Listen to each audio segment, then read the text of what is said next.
Dr. Karla Fowler is an MD, PhD, and elite executive coach. For the last decade, she's been a secret weapon for scores of CEOs, entrepreneurs, and other senior leaders. Karla's unique approach combines the latest research from performance science with timeless best practices to help top performers level up and achieve their goals. So you're going to want to stick around today, particularly in the new year when people are thinking about goals. The following was recorded in front of a live studio audience at the Studio 21 Podcast Cafe. This is the United Podcast Network. Welcome to Rat Race Reboot. I'm your host, Laura Noel. And as a certified coach and former 27-year military leader, each week I provide bite-sized mindset pivots that will help you reset your mind, reawaken your spirit, and regain your control. Hello and welcome, everyone. I am so excited for our conversation and our guest today. First and foremost, Karla, welcome to the show. Thank you, Laura. I'm happy to be here. Well, we're excited as well. I mean, Karla and I were having a great conversation before the start of the show about this is the perfect time of year. I've seen so many posts online and LinkedIn and Facebook. People adopt kind of this theme of the year or word of the year, or they have resolutions, or they're really going hardcore with their goals.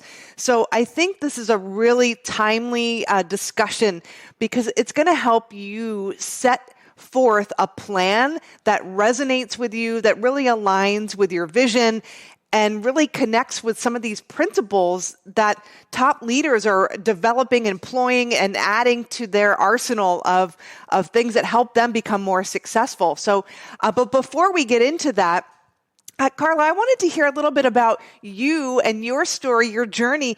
How did you get to do the work that you're doing now? So I come to this by an interesting route. It's not typical for people who are executive coaches, but my path actually started through academic science and medicine. So kind of growing up, I think I always liked this idea that life was solvable.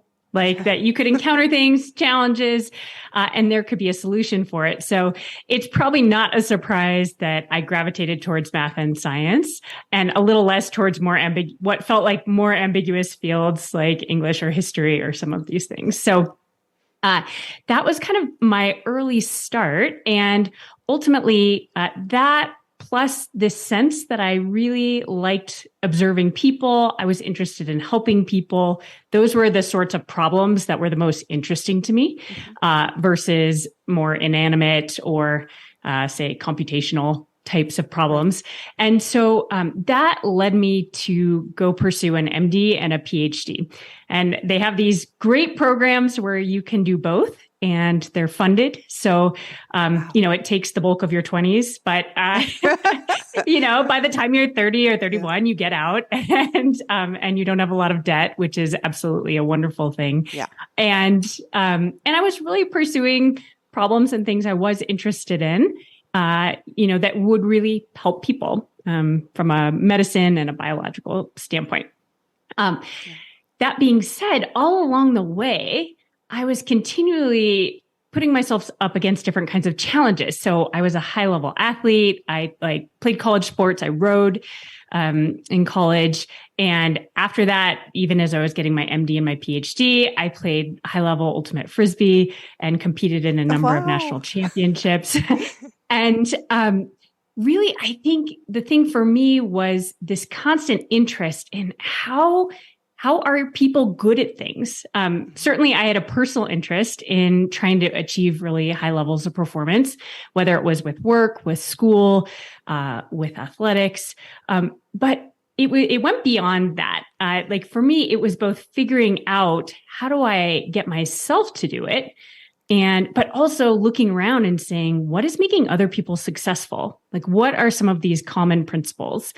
And I'm a person, I love to share that. So all along the way, if a colleague in the lab was dealing with some challenge, I loved kind of discussing it and strategizing and thinking about okay, how can you overcome that? And so in that sense, it is totally natural that I ended up in the elite level executive coaching space.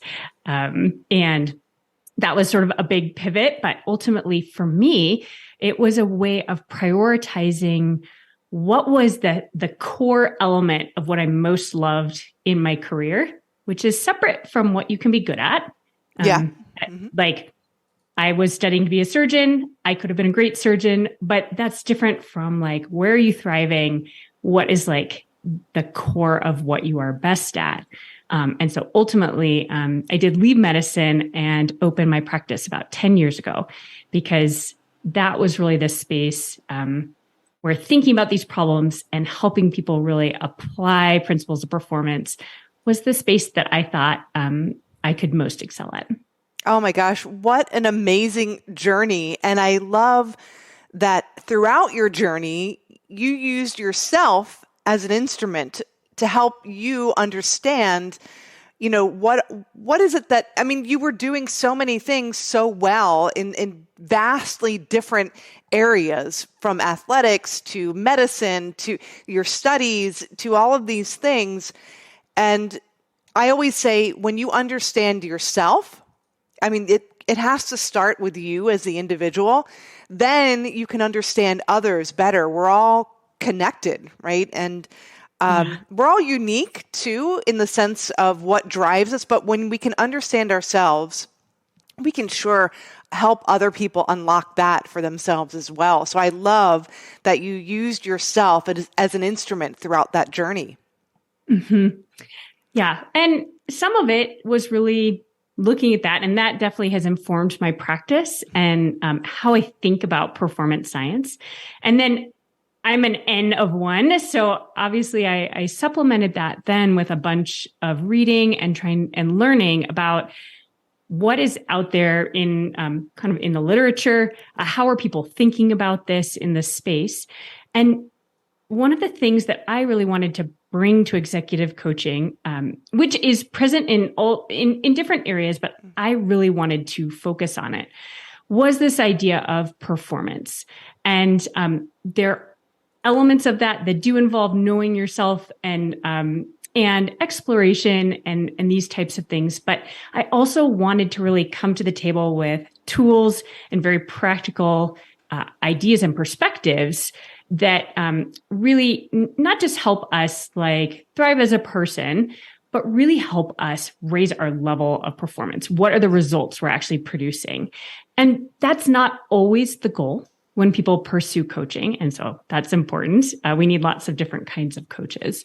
But for me, really bringing that rigor and saying, how can we use the science to actually really inform what's happening and even simplify to those greatest principles rather than overcomplicating performance. Yeah. That was really my goal. And that was sort of the unique thing I wanted to bring with my practice. I love that you're, honing in on some key principles. And I definitely want to talk about what those are. But I feel like we're so inundated with so many things. And we, just even before the show, just talking about people's approach to goal setting and goal achieving in a new year. Some people will just be hard chargers and they're doing all of the things and then they quickly become overwhelmed. There's too many things, so there's not that focus. And then you'll have some people who just sort of abandon the idea altogether because just even at the onset, they're just overwhelmed. So they do nothing. So I'm sure that a lot of these principles that we'll be diving into today can help alleviate some of those stressors and help people direct their energy in a positive direction and cohesive direction. Absolutely. Well, and you've brought up some really great things some instincts that people have when they start the year. And so sometimes it's, as you said, a word of the year or a theme. Sometimes it is a set of specific goals. And one of the things I want to point out that is going very well there is that anytime we try to articulate what we want, that helps our brains focus. And so when we sort of say, well, I want to do the best I can this year. Yeah. It is a nice, it is a kindness to oneself but actually on the other side of it, without articulating more clearly what we want, it makes it less likely that we will be able to identify what's going to get us there. And even if we actually achieve a lot, what I've noticed is that because we didn't call our shot at the beginning of the year, we actually don't feel as good even if we do it. Yeah. And so it's this interesting thing where that instinct to articulate what you want, I think, is really important. That is, yeah. No, I mean, I equate that to, I talk about decision making a committed decision. And I mean, I was that person in the hamster wheel being really successful back in the day before. And I felt like I was achieving really great things. And from the outside looking in, I was. But to your point, I didn't really definitively articulate what it was that I truly wanted, the big picture. I was taking things as they came, or setting like, oh, I want that next. Or it was one goal after the other. And when I would achieve them, I was kind of left empty. Like it felt good for a hot second. Yeah. And then. Yeah. Yes. So I love the idea of making a definitive decision, articulating what it is you want, being decisive. And so when you're hitting those milestones, you're in alignment. It feels good. Mm-hmm. Yeah, there is something about like kind of meeting our word to ourselves that has a very powerful sense of building a sense of control. Yeah. And as human beings, part of our evolutionary biology is we strongly desire control, and we feel very good when we feel like we have it. A lot of control is a little bit of an illusion, but I do believe we have influence is the word I would like to use. We do not control generally what happens in our future, but we can strongly influence. And so this thought of like, okay, let's articulate what it is we want. Let's ask ourselves what we want. Now, the next challenge that can come up that you rightly pointed out was that people maybe say, great, it is the new year. I feel fresh. There's a lot I want to accomplish. I'm going to set 10 goals. And like people are very aware of what they want, and they want a lot. So this is something where I talk about the principle. One of my 3 big principles of performance is brutal focus. And I call it brutal focus because many of us already, when you're operating at a high level, are somewhat focused, right? It takes some focus to get like where you are today with the success that you've had. I call it brutal focus because actually you often have to go beyond that. And so if it's not feeling a little painful, like, okay, I really said not to this and not yet to this, and I am going to pick this. If it feels a little limiting, you're starting to get into the range of brutal focus. Yes. And so that's why I call it that. And when I talk about brutal focus, I mean 2 things. The first is really explicitly defining what you want, and also potentially saying, okay, well, there's like 10 things I want, but really, what are the most important things I want? Maybe the 1 or 2. Like if I were going to focus my energy towards growth or improvement this year in 1 or 2 areas, not 10. Like splitting your focus in that way will necessarily limit the amount of capacity each of those things get. And your ultimate improvement will not be as much and may not cross the threshold for what actually makes you feel like you made progress. So that's like the first thing is really explicitly defining what you want. Sometimes there's numbers associated with it.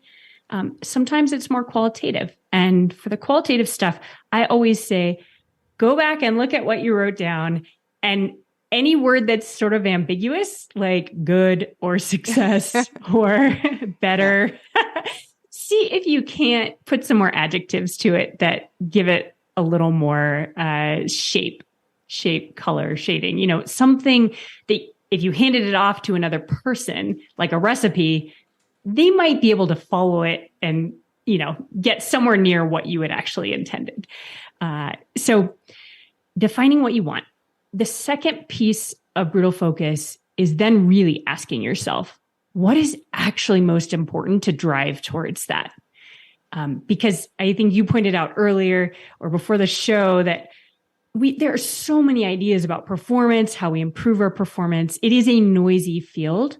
And one of the important things is to understand that generally for many things, there's a couple drivers that punch above their weight compared to everything else. It's the difference between like, if you wanted to get healthier, like eating blueberries, because they're a superfood, and exercising regularly. Like, I think we all sort of intuitively know, like, okay, blueberries probably not going to get me there. I mean, they might be helpful. I don't want the blueberry lobby to come against me. but exercise, we sort of know scientifically has so many benefits for our mental and physical health, even separate from weight loss. And so just as an example, that's a huge driver. So now it's hard sometimes to like sort that out. So I often recommend make a big brain dump, like write down everything you think could be helpful. If it was like, hey, you have really ambitious sales targets this year, right? Like write down everything you're thinking of that could be related to that. Whether it's like, okay, really blocked time for prospecting, or maybe it's, I think I've exhausted my current like market customer base. I need to start thinking creatively outside that. Like there are any number of good ideas there, but make that list. And then I often recommend grouping it into some themes, because often there are some things that are related, and that sort of helps you focus that list. I also recommend crossing off anything on the list that is there because other people are doing it, but not because you're clear that it's effective. Yes. Oh, that's a big one.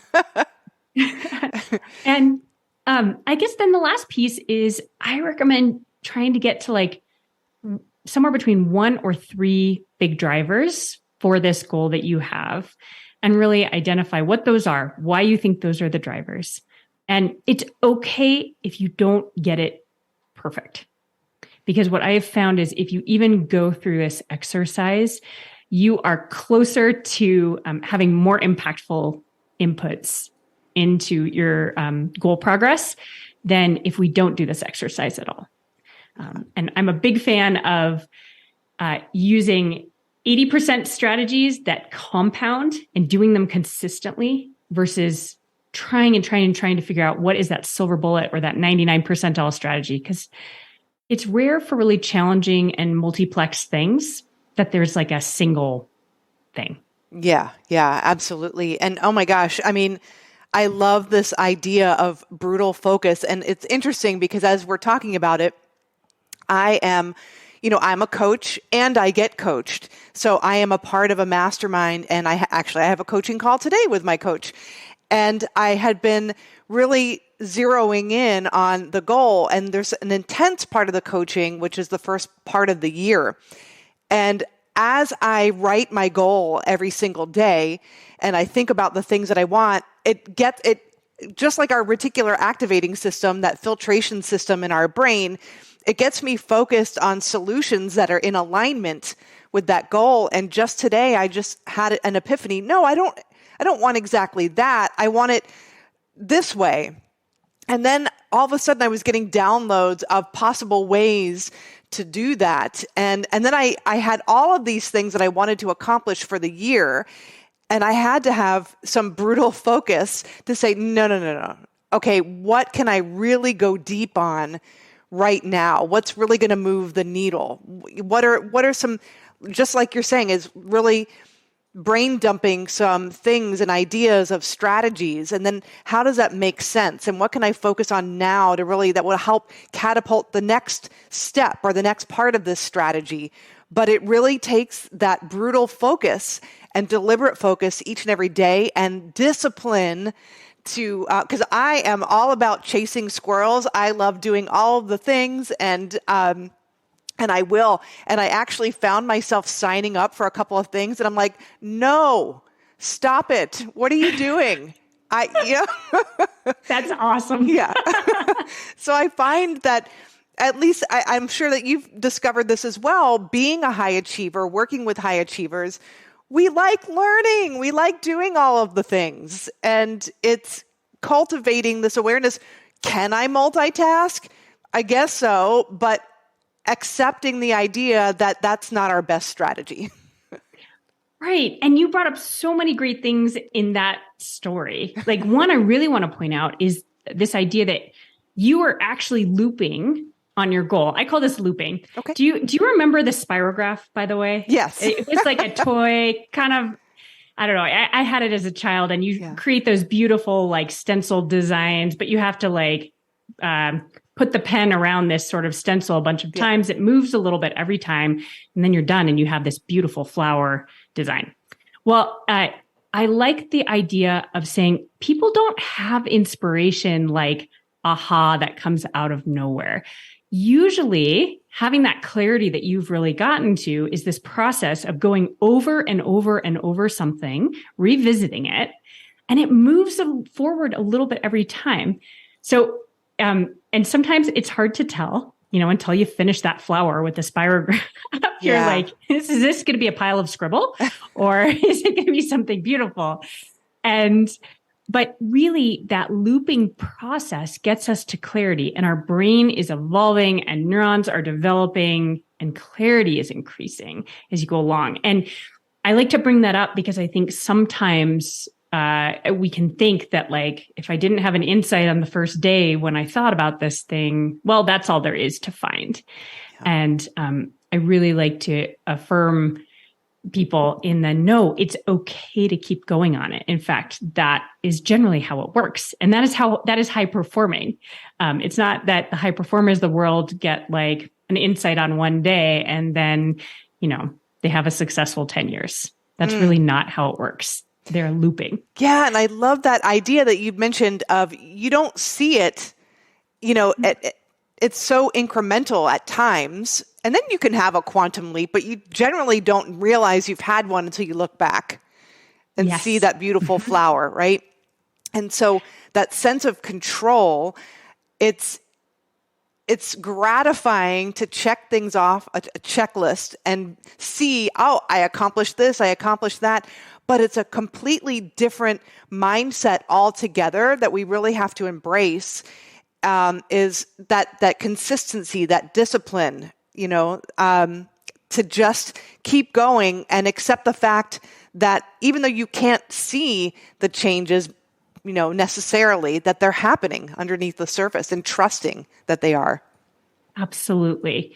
And so I love that you brought up the checklist, because I know for me, like, I love a good checklist, getting things done, crossing them off. And so, one of the things I like to do is we can totally adapt some of this stuff to appeal. If you, out in the audience, if you love checklists, like, these are things that can become a piece of your process. And so, I think the second performance principle that we should talk about at this point is this idea of how do you cultivate power for yourself or build momentum. And I think this can adapt very well to the checklist. And that's trying to have a sense of achievement with your process, even if the full arc of progress is not going to be apparent until like maybe a year goes by, right? Like you need some time for that to compound, those results to really build upon each other. Yeah. So a tool that I like to talk about that helps us build momentum is called 90-90-90. And the thing is, one of the things that really gets people stuck is, number one, not starting. So 90% of people don't get started on something. And a big piece of it can be that they want to have it all thought out, all well understood. They want there to be no uncertainty. And so they don't get started. That's the end result of that. And one of the things, I like the sailboat analogy, which is you can't steer a sailboat unless there is water going over the rudder. So I learned this. I went on a sailing trip for the first time this summer, and if the boat's going too slow, it's really hard to steer it. Yeah. So I love that. I love the idea of, particularly at this time of the year, of helping people get to, how do I get started? And you may yeah, I recommend picking something once you've done that brutal focus exercise to say, okay, how can I get started on one of these priorities that I decided was a driver? And I recommend picking the smallest thing that in your head, you're like, okay, there's no excuse why I couldn't do that at the frequency of whatever I think is necessary. And I usually recommend undersizing it. So even in a way where you're like, well, that's just dumb. That is so small. But the reason is because getting started is 90% of the game. And then after that, the next piece, and 90% of people who get started don't do this piece. You have to keep going on it. It's building that groove, building that habit. And I don't even worry about improving it at this stage, because that's something that gets in the way of like just building that habit of how do you fit this into your schedule? How do you make sure it's on your checklist? How do you have the discipline to kind of do it again and again? And so that's that second piece. And then the third piece, we wait till the third piece for this, which is that 90% of the people who keep going don't ultimately change something or improve to make whatever they chose to do first more effective. Sometimes you picked the right thing. Sometimes you picked the right thing to start, but there is something ultimately better, a change you can make to it. And so that last piece is to say, once you've really gotten good at the habit of doing whatever is that investment, is then to say, is there something I could do to improve it? Maybe if you're starting to exercise, maybe you're like, actually, I think it would be better if I did some cardio and some weightlifting, for example. And so maybe that's a change you would make. But I've watched sometimes high achieving people want to start improving it right away. Yes. And that actually can kill your process also. Yeah. So this is the 90-90-90 tool for building momentum. Oh, I love that. You take it one step at a time, and you don't expect or have judgments on yourself for trying to skip ahead. Like, don't skip ahead. Like, just stay in the stage you're at. Yeah, that is gold right there. And I always tell people if they feel like they're stuck in a rut, to take one step. If you're not motivated or whatever, your paradigms and your beliefs about yourself and your abilities are getting in your way and you can't seem to write that book, at least format it or do something. And it seems almost, yes. I'm in a PhD program right now, and sometimes I get overwhelmed with papers. And I'm like, just format your paper in APA format. Mm-hmm. It seems like a silly thing, but I feel like I've made so much progress, and then I go farther and I'll do more. So it works. Yeah. I think it's probably related a little bit to I don't know if it's sort of the halo effect, but applied to ourselves. So the halo effect is sort of this idea of seeing, when we see one positive characteristic about someone, we will assume other positive characteristics. But I think this can be true of our own self-view also. So I remember there were times in my PhD program when things were going slow. I was in the middle of a 60-day experiment, or the results weren't kind of clear or something. And at the same time, I was playing sports, and there was a piece of me that would use kind of some things outside of one goal.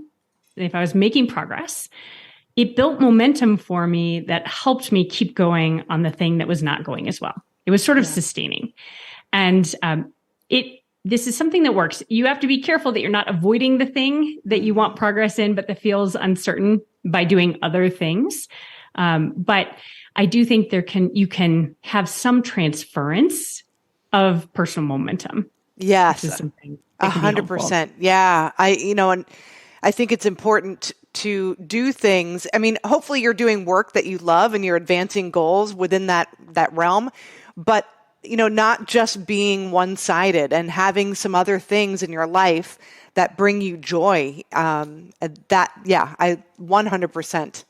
Oh, I love this. And we can pick apart every little section that you're talking about and have a whole podcast on this. I love our conversation, and I think people are going to get so much value from this. Awesome. Well, it's been really fun to explore these topics, I think, particularly at this time of year.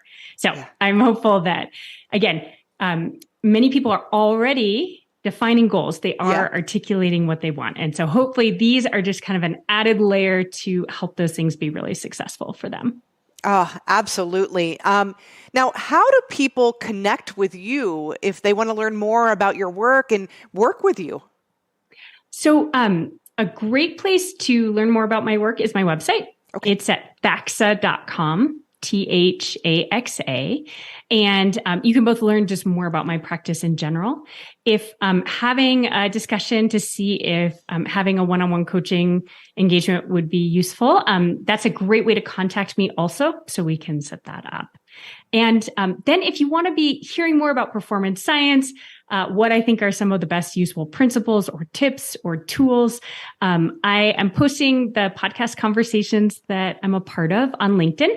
So that's a great place to follow and just throughout the year, not just in January, get some new ideas. And so I'm at Carla-Fowler. Oh, thank you. And we'll have your full bio and your website in the show notes. And I know I, for one, am going to be practicing some of these principles here, that brutal focus and cultivating my power. And I love that 90-90-90 framework. I will employ it, and I'm super excited for the year, and I'm really excited for people to connect with you. I encourage you to do that.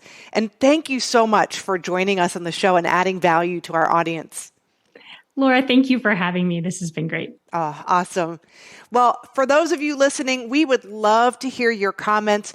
Go to ratracereboot.com. Leave us a review. I read those. Leave a 5-star review. I hope you love everything you're hearing today and you start to use it in your goal-achieving process.